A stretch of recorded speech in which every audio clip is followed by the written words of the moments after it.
Hello, I'm Father Louis Scurti with Friends of the Word, the Weekday Word. And today we're at Annunciation. Actually, we're in the lobby of Annunciation Church, and my guest is Nick Gemma. Nick, how are you? Very good, Father. Nick is very involved here at Annunciation, so wherever we sit in this building, he's comfortable. How many years have you been involved with Annunciation? Well, since its inception, so I guess it's over 50 years. Right, over 50 years. He was born here. Almost. And Nick is a member of the Knights of Columbus. As a matter of fact, you are the Grand Knight. Grand Knight, big business. And last year, I became a Knight of Columbus at Nick's invitation, and it's a wonderful organization here at Annunciation. So today, I want to introduce you to what the Knights are all about. So, Nick, what are the Knights of Columbus? Thank you, Father. First of all, I want to thank you for the opportunity to be able to talk about the Knights, because it is an organization that needs to grow, and it's like any organization, its future is always embedded in its youth and the younger members coming into it. Right, Hopefully, the more people hear about it and know about it will be interested in it. It is a worldwide fraternal organization of Catholic men. It has very few requirements. Basically, you have to be a practicing Catholic. You have to take the first degree, and you have to pay your dues. $20 annually. That's not bad. It's not going to break too many people. But obviously, we would hope that you would do more than that you'd become more involved, that you would progress through the other degrees, because the Knights themselves don't consider a man a full Knight until he's completed 3 degrees. And then there's the ultimate fourth degree, which is the culmination of your experience as a Knight. So I'm a Knight in process. You're a Knight in process. The degree system is a series of rites that are basically educational experiences where the people who take them learn really what the Knights are about themselves and how they can function. So before each degree, there's a learning experience. Well, the degree themselves are learning experience. It is learning That's experience. how it's put together. Great.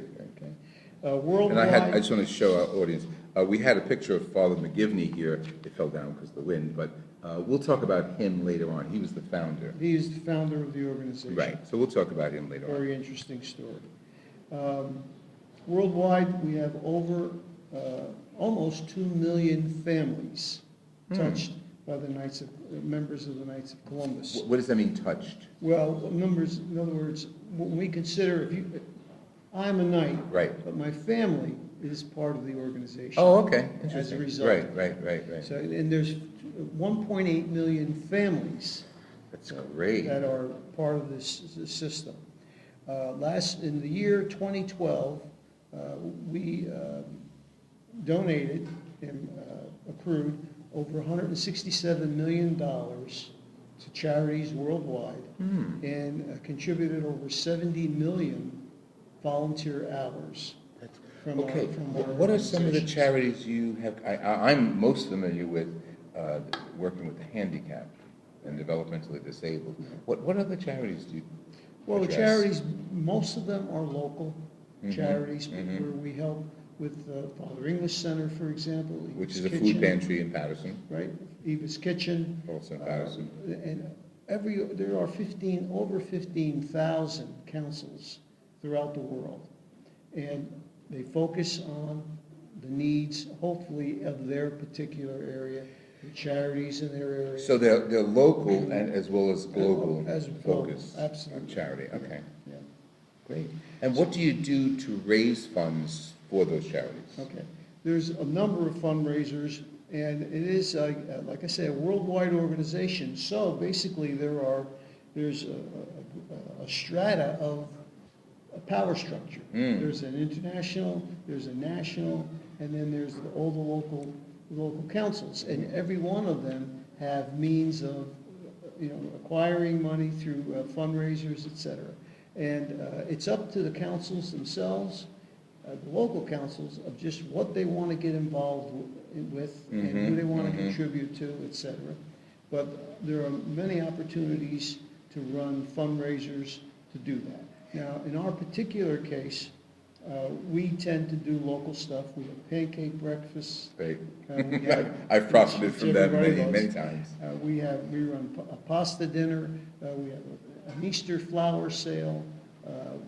We might have a raffle this particular year coming up. So we try to have a number of different ways of getting money so that we can contribute to the needy. Pour it back into the community. And we can accomplish the goals that we set. We try to set a goal for our parish. Oh, okay, that's exactly what I was going to ask. Because the parish gets help and assistance from you too, right? We focus locally, diocesan-wise, and world-wise.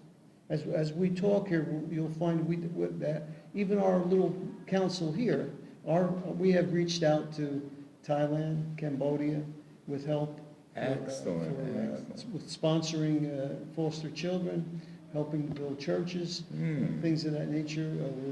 At this particular time, we're supporting a school in India for young women. And believe me, that is big news. Yes, yes. It may be the only one, but there's only a couple if there's that many.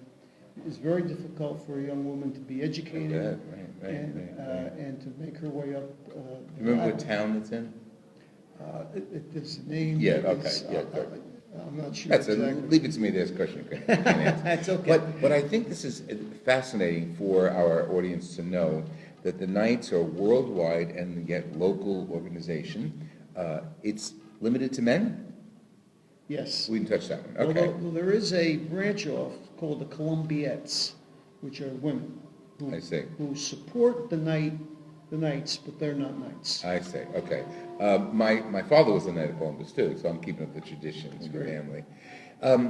The role is very strong. They're present. Your presence in this parish is very strong. How do you get volunteers? How do you invite men to join the Knights? Okay. Well, one of the things that we tell men when they join us, or actually we try to impress on them, is the fellowship that comes from being a Knight. Okay? Great. And as part of that fellowship, there is just I call it accidental evangelization, because we don't necessarily go out, we don't go door to door, we don't buttonhole people, but in the process of doing what we do, Right. and people watching who we are, Yes. and seeing the love that we have for each other and for our church, they want to be a part of it. Excellent. And it's the best recruiting tool anybody could ever Witness. want. Absolutely. Because what you're doing is you're getting people for the right reasons. Yes.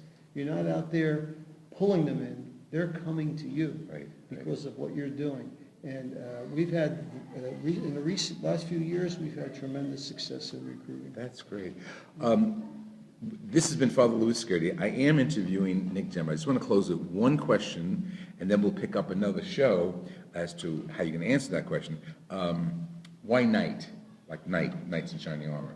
Why knight? It's a good question. I never really gave it all. Good. That'll be the question you think about until next time. This has been Father Louis Scurti interviewing Nick Gemma, who is the Grand Knight here at Annunciation Church in Wayne, New Jersey, of the Knights of Columbus. Thank you, and for more information, contact me, fatherlouiscurti@hotmail.com. God bless you.